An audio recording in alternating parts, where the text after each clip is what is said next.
I have followed stream paths like a young sheep, lacking social skills for opposite sex, eluding black music sung by white kids with sexual risque but not obscene, providing the bad without the nasty. I have taken strange wilderness detours by a car not in my total control, distracted by a sexual war zone, when dreaming recurring island answers, suspended in unfulfilled subconscious. I visit islands to rejoin myself, knowing its resolution is not real. Still I keep telling myself lies and dreams, preserving life outside of its past, while retained life becomes predictable. I prefer the spontaneous deep seas, sailing on stimulus of the moment without knowing what impulse motivates, waiting for its last sped-up inducement, pressed forward surrounding the deep waters. I like drives not knowing what to expect, for its motive is more interesting than celebrations filled with speeding bear, strapped to a raced, unfamiliar body, with my will unable to move its arms. My ship-anchored feet are whipped like meringue, with pairs pressing bodies close together, moving for partners and commentators, occupying a tiny area like the closest thing to sex with clothes on. My vessels are moving without moving, locked in a string of feet craft revelers, joining the impromptu chorus line boat, while hiding feelings by ocean liners, making vocabulary corrections. My dreamed islands create their own aura. Inside bad vaudeville gags at comic play, listening to satirical others, justifying myself through cabaret, performing comic acts for the sailors. My best fiction is the truth satirized, imitating the sailor by burlesque. My island destination is mocking, for walkabout cannot be another's, when ship life or islands must be my own, extending journeys through traditional with macho men versus sensitive ones.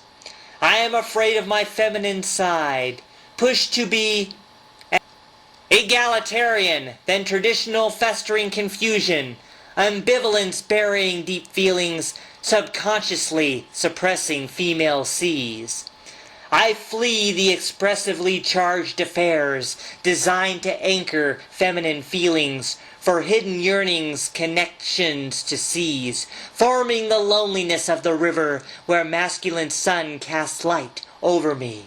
I sail dark shadows of what is beyond, with visions difficult to interpret, concentrating on solitude islands, fraught with profound feelings of inner pain as I contemplate my fate all alone. I see mystic stoic loner pitchers whose island colors thrive on solitude, while stating yearnings for human closeness, breaking out of sailboat and sailor dreams. When it marks seas and its shadowy light, hearing birds fooling the heart of jungles, orchestrated in natural gray veils. I seek amazing landscapes of brainwaves, swaying to its feminine island beats, reaching out for roughed-up revelations, as its sexual breeze springs up the sun, known with long-mused, orgasmic reflections. My insight breaks itself out in a sweat, with its humidity hands like curtains, invisible to the air of islands, sponged beneath the earth of stimulus feet, speaking to ancient spots of my body.